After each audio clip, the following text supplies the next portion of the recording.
ये मेरी फर्स्ट बारी है, यूँ समझो तो कोशिश है, तो हंसी आए या ना आए एक बार तो हंस लेना, ठीक है। और मेरी स्टैंड अप कॉमेडी है बस की सवारी ऊपर, कि बस की सवारी तो आप हर किसी ने की होगी। बस की सवारी में एक दिन में इतने सारे किस्से होते हैं, जिसमें से कुछ लोग तो उन किस्सों को नोटिस करते हैं और कुछ तो यात्रा करके घर पे आ भी जाते हैं, पता नहीं चला कहाँ गए फिर क्या हुआ। तो इसी तरह मैं मेरी बस की सवारी का किस्सा आपसे शेयर करूंगा। मुझे अपने गांव से यात्रा करनी थी, तो मैं अपने बस स्टेशन पर तैयार होकर खड़ा था। इतने में मेरी बस आई। अब सबसे पहले मैं बस के हुलिये के बारे में आपको बताऊंगा कि जैसे हेमा मालिनी के कानों में 2 झुमके लगे हुए होते हो, उसी तरह बस के 2 कोनों पर 2 झुमके लगे हुए थे। नीचे एक लंबी प्लेट लगी हुई थी जिस पर लिखा हुआ था, हम ले जाएंगे अगर तुम तैयार हो जाने को, हम ले जाएंगे अगर तुम तैयार हो जाने को, सिंग चना और बिस्किट ले लेना बस में चबाने को। अब मैंने ली बस में एंट्री, देखा तो बस की सीटें 2 भागों में विभाजित थी। एक पर बैठा था महिला वर्ग और दूसरे पर बैठा था पुरुष वर्ग। और जो पुरुष अपने आप को महिला समझते थे वो भी महिलाओं की सीट लेकर बैठे थे।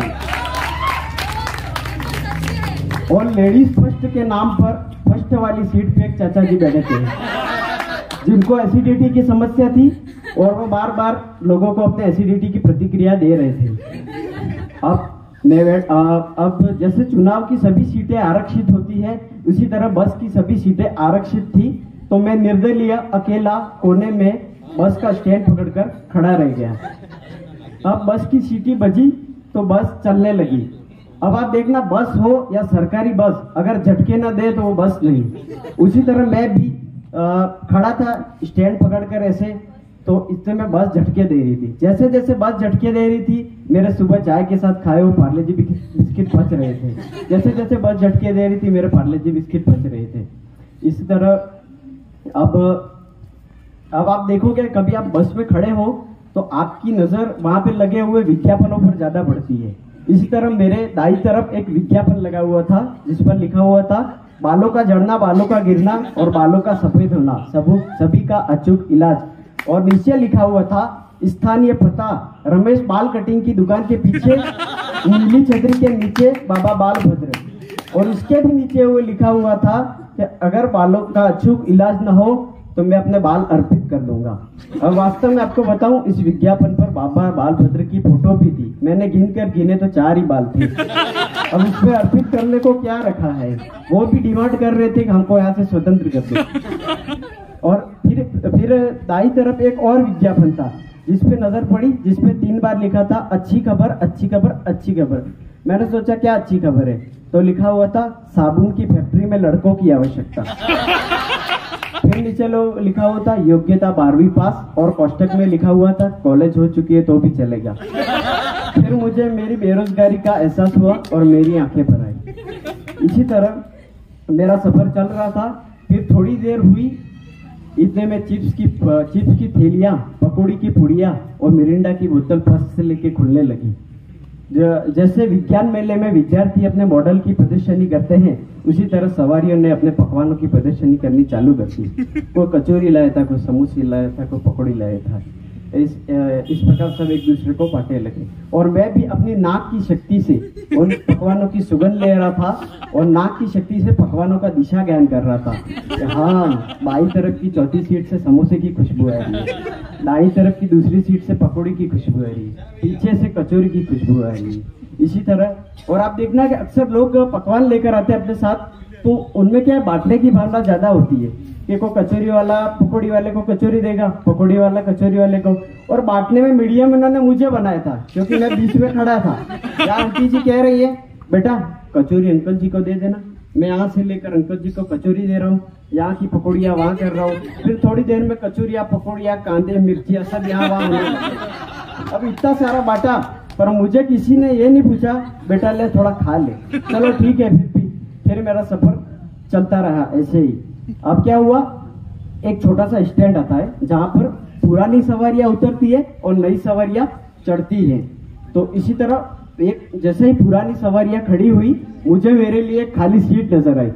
उस सीट को देखकर उसे पकड़ने के लिए मैं ऐसे दौड़ा जिसकी रीट की नई भर्ती आई हो और पद बहुत कम हो और वो पद मुझे ही चाहिए, उसी तरह ये सीट मुझे ही चाहिए थी। जैसे तैसे करके मैंने वो सीट पकड़ ली। वो सीट पकड़ के मैं उस पर बैठ गया और अब उस पर पहले से ही 2 सवारियां तो बैठी हुई थी और तीसरा मैं। हम तीनों ने एक गठबंधन कर लिया। तीनों के सिवा कोई माइकालाल दूसरा यहाँ बैठेगा नहीं। इसी तरह हम तीनों गठबंधन कर लिया। तो मैंने उन 2 सवारियों को अपना विधायक और खुद को उनका मंत्री समझकर अपनी सीट आरक्षित कर ली। अब क्या हुआ, हम बैठे थे, सफर चल रहा था। एकदम जो नई सवारियां चढ़ी उसमें से एक मोटे पेट वाले अंकल जी बस खड़े खड़े मेरी तरफ ही देख रहे थे। मैं बैठा बैठा उनकी तरफ देख रहा था। वो सोच रहे थे ठाठ से बैठा है साला और ये बुढ़ा खड़ा है। फिर मैंने भी सोचा अंकल जी मैं भी खड़ा था, ठाठ से तो अभी ही बैठा हूँ। फिर धीरे से मेरे पास आए और बोले बेटा घुटनों में दर्द रहता, थोड़ा बैठने को मिलेगा। और हमने तो डिसाइड कर लिया था कि बैठने तो देना नहीं है। फिर भी थोड़ी दया आ गई तो मैंने हामी भर दी और अंकल जी को मेरी सीट का 1/3 हिस्सा बैठने को दे दिया। तो अंकल जी भी अपने 10/3 का हिस्सा लेकर मेरे 1/3 की सीट पर बैठ गए। फिर क्या था, हम तीनों तो कंफर्टेबल होकर बैठे थे पर अंकल जी अनकंफर्टेबल होकर पावों को सिकोड़कर बैठे थे। अब धीरे से अंकल जी ने प्रश्नोत्तरी चालू की। फर्स्ट टाइम पूछा बेटा क्या करते हो। मैंने कहा अंकल जी कॉलेज। इतने में एक जंप आया और अंकल जी मेरी 1/3 सीट के हिस्से के थोड़ा अंदर घुस आए। अब मैं देखता ही रह गया ये क्या है। फिर अंकल जी ने दूसरा प्रश्न पूछा बेटा कहाँ से करते हो। मैंने कहा अंकल जी डूंगरपुर से। फिर एक जंप आया और अंकल जी 1/3 सीट हिस्से के थोड़ा और अंदर घुस आए। मैं देखता ही रह गया। फिर अंकल जी ने लास्ट प्रश्न पूछा और बेटा आगे क्या करना है। मैंने कहा अंकल जी बस तैयारी। इतने वेग और जंप आया और अंकल जी ने पूरी सीट कवर कर ली। इस प्रकार 3 प्रश्नों में अंकल जी ने एक सीट आरक्षित कर ली। इस प्रकार अंकल जी अंदर घुस आए। मुझे ऐसा लगा किसी गठबंधन की सरकार को तोड़कर कोई विपक्षी दल अंदर घुस आया। इस तरह अंकल जी ने एक सीट तो कवर कर ली। अब अंकल जी का दूसरा टारगेट था खिड़की वाली सीट। वो सीट तो घेर ली। अब अंकल जी धीरे से खड़े हुए और उल्टी ऐसा करते हुए हमारे सीट की खिड़की से मुंह को बाहर करने लगे। हम तीनों डरे कि कहीं अंकल जी ऊपर ही न कर दे, तो हम तीनों खिसक आए। फिर क्या था, अंकल जी ने सीट खाली देखी और खिड़की वाली सीट भी कवर कर ली। अब हम देखते ही रह गए ये क्या है। थोड़ी देर तो देखते रहे। फिर अंकल जी से पूछा अंकल जी उल्टी का क्या हुआ। अंकल जी बोले बेटा सो जा, अभी गले तक आई है, बाहर आ जाएगी तो उठा दूंगा। इस तरह विश्वासघात करके अंकल जी ने खिड़की वाली सीट भी घेर ली। इसी तरह बहुत सारे किस्से छोटे छोटे बस के होते रहते हमारे साथ। ऐसे ही बाई तरफ एक अंकल जी बैठे थे जो गहरी नींद में थे और वो लगभग सो गए थे पर अपना आधा मुंह खोल कर सो गए थे। उनको पता ही नहीं क्या हो रहा है। और ऊपर किसी ने बिस्लरी की बोतल आधी खुली छोड़ दी थी। इसमें से टप टप टप पानी गिर रहा था और वो सीधे अंकल जी के मुंह में। लगभग 20 रुपए की बोतल में से 5 रुपए का पानी अंकल जी पी गए। और अंकल जी की आंख खुली तो अंकल जी के डांटने पर फिर किसी ने ढक्कन बंद किया और घर घर पेयजल योजना को बंद किया गया। और अक्सर एक दूसरी बात आप देखना कि बस की यात्रा कर रहे हो आप तो घर के अधिकतर किस्से आपको बस में ही सुनने मिलेंगे। आप ध्यान से सुन रहे हो। पीछे 2 औरतें बातें कर रही थी, मेरी तो सांस ही खराब है, कड़ी के साथ चावल भी नहीं खाने देती है। अब कड़ी के साथ चावल खाने का अधिकार नहीं तो संवैधानिक अधिकारों का क्या करना। और वहाँ एक बुढ़े और बुढ़ी दोनों बात कर रहे थे कि मेरे बेटे को कोई एक फूटी कौड़ी नहीं देनी है, हम दोनों जाएंगे शिमला और गोवा, एक फूटी कौड़ी नहीं देनी। साले की नौकरी लगी पर अभी तक एक टमाटर सॉस लाके भी नहीं दिया है। और पीछे एक फिर दादाजी जो शायरी कर रहे थे और कह रहे थे कि अभी तो हमारी उम्र ही कहाँ हुई है, हमने देखा ही कहाँ है संसार को। अभी तो हमारी उम्र ही कहाँ हुई है, हमने देखा ही कहाँ है संसार को। एक बीड़ी जला के दो फिर देखो हमारी रफ्तार को।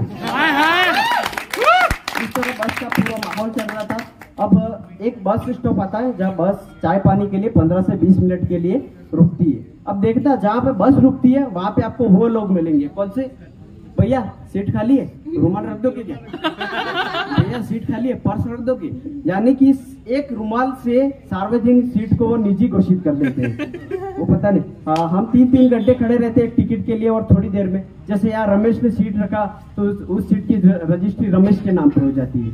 मुकेश ने पर्स रखा तो उस सीट की रजिस्ट्री मुकेश के नाम पे हो जाती है। इसी तरह बहुत सारे लोग होते और अंदर आप बैठे हो तो सामान बेचने वाले आपको बहुत सारे मिलते हैं। उसी तरह मेरे पास एक ताबीज वाला दौड़ता हुआ आया और कहने लगा, खीर के साथ खाओ पूड़ी या पूड़ी के साथ खाओ खीर, खीर के साथ खाओ पूड़ी या पूड़ी के साथ खाओ खीर, पहन के मेरा ताबीज हो जा तू अमीर। मैंने सोचा ये कौन सा विज्ञापन है, तो मैं भी भड़का, मैंने भी कह दिया कि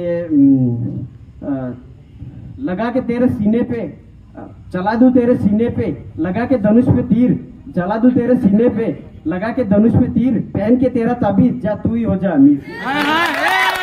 इसके बाद आपने बहुत सारे फेरी वाले देखे होंगे, बात फेरी वाले होते हैं जिनके अलग अलग तरीके होते हैं अपने सामान को बेचने के। अब एक लारी वाला कह रहा है कि बहुत सारे शायरियों के माध्यम से अपने सामान को बेचते हैं। एक लारी वाला कह रहा है कि मुझसे लो या किसी और से लो, मैं नहीं करता हूँ मना, मुझसे लो या किसी और से लो, मैं नहीं करता हूँ मना, बियर विस्की और मिरिंडा सबके साथ काम आता है मेरा सीन चना। इसके बाद दूसरा कहता है कि माँ से हो झगड़ा या बीवी से हो किटकिट, माँ से हो झगड़ा या बीवी से हो किटकिट, खिला के खुश कर दो मेरा खारी बिस्किट। इसी तरह बहुत सारे किस्से होते हैं। और एक लास्ट बात मैं कहना चाहूंगा आपसे कि अधिकतर आपके साथ एक चीज होती होगी कि लगभग बस को जाने के 5 मिनट होते होंगे और आप पैसे देकर कुछ सामान मंगवाते हैं और बस चालू हो जाती है। तब आपके दिल की धड़कन तेज हो जाती है कि पैसे भी दे दिए और सामान भी मिलेगा कि नहीं मिलेगा। तो मेरे खाने का बाकी था तो मैंने सामने वाले होटल से एक कचौरी ऑर्डर की और पैसे भी दे दिए थे। तो थोड़ी देर हुई और इतने में बस का हॉर्न बजने लगा।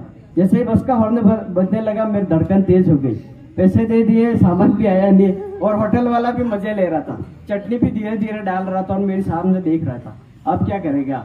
और वहां पे हॉर्न बज रहा है और मैं उसके सामने देख रहा हूँ, भाई ला फटाफट ला, बस निकल जाएगी, ला भाई ला। वो भी मजे ले रहा है, अब क्या करेगा।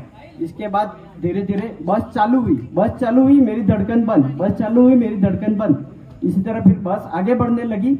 जैसे बस आगे बढ़ी तब जाके वो मुझे कचौरी देने आया और कचौरी जैसे मेरे हाथ में आई तो मुझे इतनी खुशी हुई जितनी हनुमान जी को संजीवनी बूटी मिलने पर। इस तरह मैं लास्ट में कहना चाहूंगा कि चाहे ना करो या ना करो आरएस या यूपीएससी की तैयारी, चाहे करो या ना करो आरएस या यूपीएससी की तैयारी, तो सप्ताह में एक बार करो बस की सवारी।